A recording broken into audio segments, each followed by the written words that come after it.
Bloomberg Audio Studios. Podcasts, radio, news.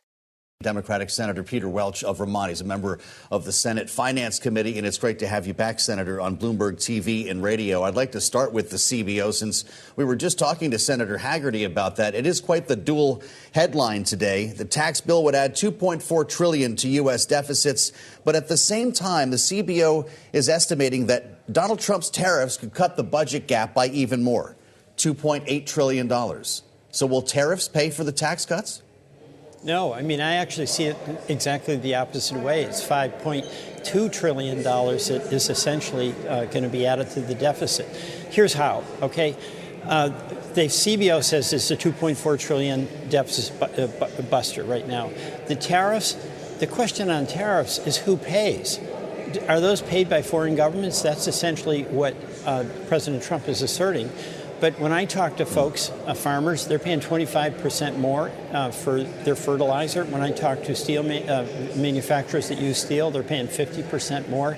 So that revenue is a tax that's paid by our businesses and by our consumers. And you're seeing the president trying to shield that by telling Walmart to eat it. They're not going to do it any more than any other supplier can. So that's really bogus. Everybody knows we're going to pay those tariffs. Well, as we consider the way in which tariffs, Senator, factor into this revenue picture, knowing there could be revenue lost as a result of these tax cuts, it is worth noting that taxes are not the only thing in this one big, beautiful bill. It also is intended to raise the debt ceiling by $4 trillion, at least the version that passed the House. And President Trump today suggested the debt ceiling should be abolished entirely, actually saying he agrees with your colleague, Democratic Senator Elizabeth Warren of Massachusetts, who we spoke with about that earlier today. This was her live reaction, sir. Let's listen together. I think that Donald Trump and hey, listen, I'm ready to join up with him and make that happen. We need to get rid of the debt ceiling altogether, not extend it, not say, ooh, while this is going on, this budget negotiation, let's just roll out a few $1 trillion more in the debt ceiling. Nope. That has gotten us into trouble before. It continues to get us into trouble. Donald Trump is right. Let's get rid of it altogether. Is this an effort you, too, would sign on to, Senator?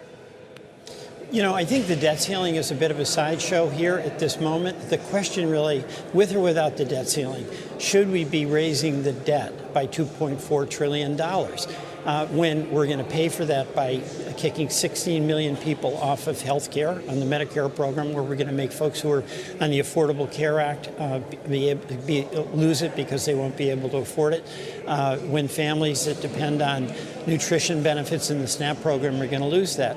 So, you know, what I see here with the economic policy of Trump is, one, tax cuts that are not going to be pro-growth. I do disagree with Senator Haggerty. Two, a deficit that is going to result in higher interest rates. It means higher car payments for folks, higher cost of mortgages, and of course, any businesses that want to borrow money are going to pay more.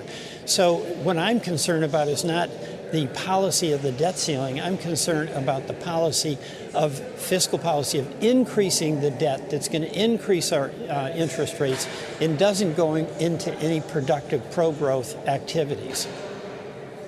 Senator, I know you're joining forces with the aforementioned Elizabeth Warren on an inquiry into Republicans' effort to use something called the current policy baseline.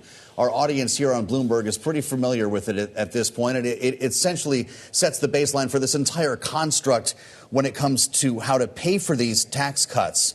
You're arguing it amounts to magic math and a sleight of hand. This was back in February when the inquiry was launched. What have you come up with? Right. This is a political debate where the proponents of the tax cut are trying to make it appear as though it's not going to result in a deficit by doing essentially magic accounting. I mean, the bottom line here is we should have an on-the-level debate. The CBO says this will add $2.4 trillion to the deficit. So the question is it worth it? What are we going to get out of it? Who's going to win? Who's going to lose? That's really the heart of this question. Well, as we consider the CBO score, not just of this bill, but what you were speaking about a moment ago, Senator, they're scoring on tariffs as well, who ultimately will bear the cost of them. I would like to ask you, given you were just part of a congressional delegation to Canada over the Memorial Day recess, about Canada in particular. As earlier today, we spoke with Danielle Smith, the Premier of Alberta, and this is what she had to say about the prospects of trade negotiations going well between our two countries. In Canada, there's optimism. I just this week met with my counterparts, the 13 premiers, as well as the federal prime minister. And because we've got G7 taking place in the coming weeks in my home province of Alberta, in Kananaskis, I think that everybody's hopeful that it would be really nice either just before or during or just after to announce that there has been some kind of détente or interim step towards getting to a comprehensive renegotiation of trade. Senator, did you leave your trip to Canada feeling like they are ready to make a deal? And do you think the same of the Trump administration? Well, the tone that I just heard is the tone I heard there. They regard themselves as our closest allies, and I regard us as their closest ally, especially those of us like Kevin Cramer, North Dakota on the border, me, Vermont, Senator Shaheen on the border. But the reality is there was really significant heartburn on the part of Canadians with the 51st state discussion, the Governor of Canada discussion. And what is happening right now is our farmers, like in Vermont, they're paying 25% more for their fertilizer. And they're tight margins, they can't make it. Our tourism is collapsing with the Canadians. Senator Shaheen mentioned that the manufactured products that used to be going to Canada from New Hampshire are really way down. So the real world impact of these tariffs is affecting business. The other thing that's really problematic is the president has changed his tariff policy 22 times already. And what I hear from businesses, we were down at Orvis in southern Vermont, there's no way they can plan with this constant situation up and down. The business folks wake up and they look at the news or they try to find from whatever source they can, what are our tariffs today? And folks who have products coming in on a boat, they don't know whether to accept delivery because of the ever-changing nature of these tariffs. So the chaos is really tough. Well, if in fact we are on track to some progress here, Senator, just to get back to the question, is there any chance you could see the framework of a deal or something more robust around the G7 in the weeks ahead?